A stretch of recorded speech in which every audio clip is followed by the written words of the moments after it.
जब रानी को इस बात का पता चला कि जिस राजा के साथ वो इतने वर्षों से अपना जीवन यापन कर रही हैं, उनके प्रेम में वो अनेक प्रकार के यज्ञ और हवन करवा रही हैं, वो राजा तो अब अपना दिल कहीं और लगा बैठे हैं। रानी बहुत आहत हुई और उन्होंने एक ऐतिहासिक फैसला लिया जिसने इस पूरी कहानी का संक्षिप्त ही बदल कर रख दिया। बात कुछ ऐसी हुई कि जब से राजा सूर्य पूजा करके लौटे थे, उनका ये खोया हुआ मन किसी से अज्ञान नहीं था। सबको पता था कि राजा आजकल बहुत परेशान से रहते हैं, किसी ख्यालों में खोए रहते हैं। रानी ने अपनी प्रिय दासी के द्वारा बड़ी चतुराई पूर्वक यह बात पता करा ली कि राजा इस वक्त उर्वशी नाम की किसी अप्सरा के ख्यालों में खोए हुए हैं। रानी की गुप्त दासी जो थी निपुणिका, वो बहुत चतुर थी। वो राजा के प्रिय मित्र विदूषक के पास गई और अपनी बातों में उन्हें कुछ इस तरह घुमाया कि विदूषक ने स्वयं अपने मुख से यह बात निपुणिका से कह दी कि राजा अब उर्वशी से प्यार करने लग गए हैं। बहुत दुखी होकर जब दासी ने यह बात रानी को बताई, रानी बहुत आहत हुई, परंतु फिर भी उन्होंने सोचा कि चलो वो मेरे राजा हैं, मेरे पति हैं, इस वक्त उन्हें मेरी आवश्यकता है, हो सकता है कि मैं उनके पास रहूं तो उनका दुख ना दूर कर पाऊं, पर कम से कम उन्हें मेरी वजह से कुछ संतुष्ट तो होगा। तो मैं इस वक्त अपने राजा को जो अकेले किसी और की यादों में भटकने नहीं दे सकती हूँ। मेरा काम है उनके पास जाना। और ऐसा बड़ा और विशाल हृदय रखकर रानी प्रमोदवन की दिशा में चल पड़ी। राजा की समस्या को पहले उन्होंने पता किया और फिर उसके बाद उस समस्या पर काम करने के लिए वो वन की ओर प्रस्थान कर दी। पर नियति इतनी क्रूर हो चुकी थी रानी औशनरी के साथ, इसका अंदाजा भी नहीं था, क्योंकि जब वो प्रमोदवन पहुंची तो उन्होंने एक ऐसा दृश्य देखा जिसने उनकी बची कुची उम्मीद का भी अंत कर दिया।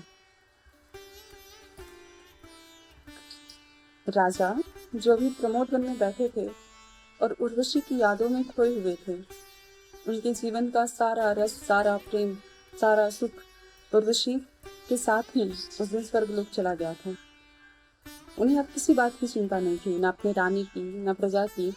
उनके जीवन का सिर्फ और सिर्फ एक उद्देश्य बच गया था कि वो समय, वो झलक जो उन्होंने उर्वशी की देखी थी, उसी के सहारे अब वो अपनी बाकी जिंदगी बिता देंगे। क्योंकि ये कल्पना करने उनके लिए भी कठिन था कि एक स्वर्ग की अप्सरा उनके लिए धरती पर थोड़ी आएगी। और अगर समझ जाइए कि उर्वशी को राजा से प्यार हो भी गया, मानो हो गया, तो क्या देवराज इंद्र ये अनुमति दे देंगे कि वो राजा के साथ जाकर अपना जीवन यापन कर सके, वो भी एक अप्सरा को, स्वर्ग की सबसे खूबसूरत अप्सरा को, जो कि इंद्रलोक की शान थी। और बस राजा इन सब बातों से दुखी हो रहे थे। वो इतने व्यतीत हो चुके थे कि जंगल में जो सरोवर में जो हंसों का जोड़ा उन्हें दिखाई देता था, वो उन्हें अपशब्द कहते थे कि ये सब मेरा मजाक उड़ा रहे हैं। ये जो ऊपर लताएं चढ़ रही हैं सावन के इस मौसम में, ये मेरा उपहास करने के लिए ऊपर एक साथ लिपट के चढ़ रही हैं। राजा धीरे धीरे बहुत व्यथित हो जा रहे थे उर्वशी के ख्यालों में। उनके दुख का अब उन्हें कोई अंत नजर नहीं आ रहा था, कोई उम्मीद, कोई किनारा उनके दुख का सरोवर का उन्हें दिख नहीं रहा था। तभी उनके ऊपर प्रकृति की एक कृपा हुई, एक अद्भुत कृपा। वो अपने मित्र विदूषक के साथ बैठे हुए इस प्रकार अपने दुख को बयां कर ही रहे थे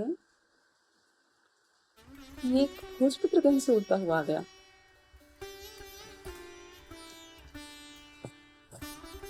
राजा ने कहा, विदूषक ने कहा कि महाराज, हो सकता है कि इस भोजपत्र उर्वशी का प्रेम पत्र हो। राजा ने कहा, तुम ऐसी बातें ना करो और मेरे दुख को और ना बढ़ा। ऐसा कैसे हो सकता है कि कोई अप्सरा मुझे प्रेम पत्र लिखेगी, और अगर ये प्रेम पत्र है भी तो इसे तुम पढ़ो, क्योंकि मैं वो खुशी झेल नहीं पाऊंगा। और अगर ये प्रेम पत्र नहीं है तो उस दुख को झेलने की भी शक्ति अब मेरे पास नहीं है। तो दोनों ही परिस्थितियों में ये प्रेम पत्र है। राजा ने कहा, ये प्रेम पत्र है या नहीं, इस बात का पता भी विदूषक अब क्यों नहीं लगा। राजा के कथनानुसार विदूषक ने उस पत्र को खोला और फिर कहा कि महाराज, इस वक्त तो स्वयं माँ सरस्वती मेरे मुख पर विराज थी। अगर मैं अपने लिए कुछ मांगता तो शायद मुझे विशेष कुछ मिल जाता, पर क्योंकि मैं तो आपका दास हूँ, मेरे मुख पे तो हमेशा आपकी ही चिंता रहती है। और देखिए, मैंने आपके लिए मांगा और यह असंभव कार्य भी संभव हो गया।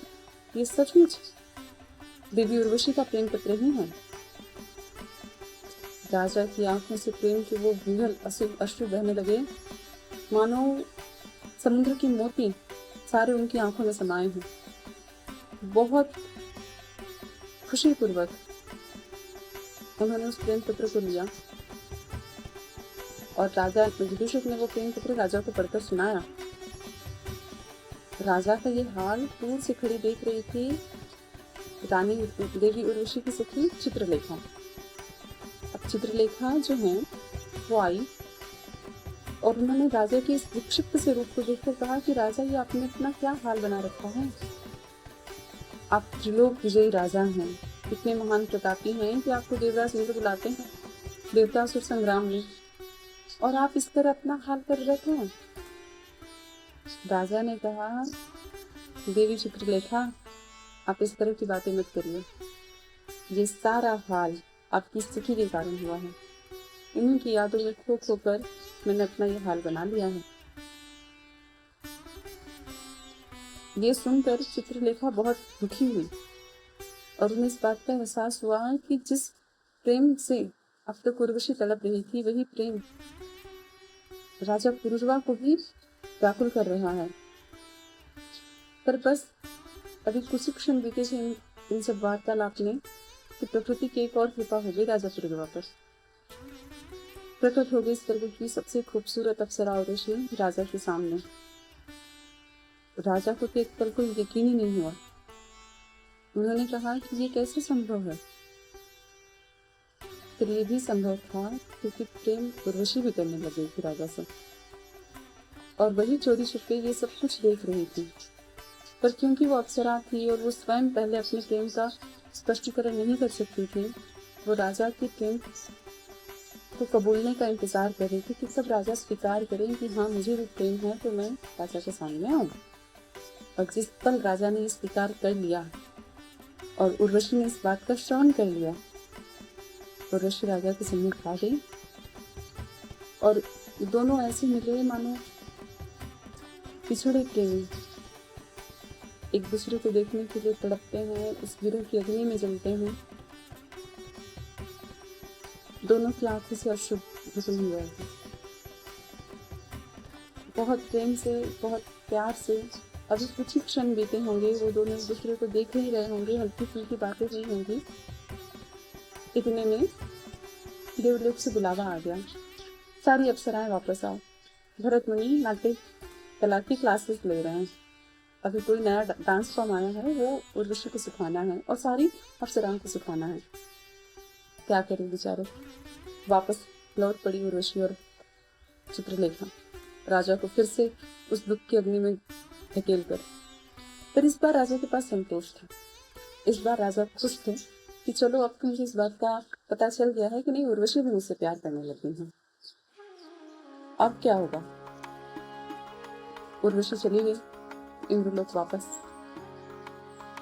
राजा एक पल को फिर से भ्रमित हो गए, बोले अभी मैंने जो कुछ देखा वो सब कहीं ख्वाब तो नहीं, ऐसा थोड़ी हुआ होगा। नहीं, ये सब मैंने ख्वाब देखा है, उर्वशी थोड़ी आई होगी। विदूषक ने कहा, नहीं महाराज, ये सच है, आपने अभी कोई ख्वाब नहीं देखा।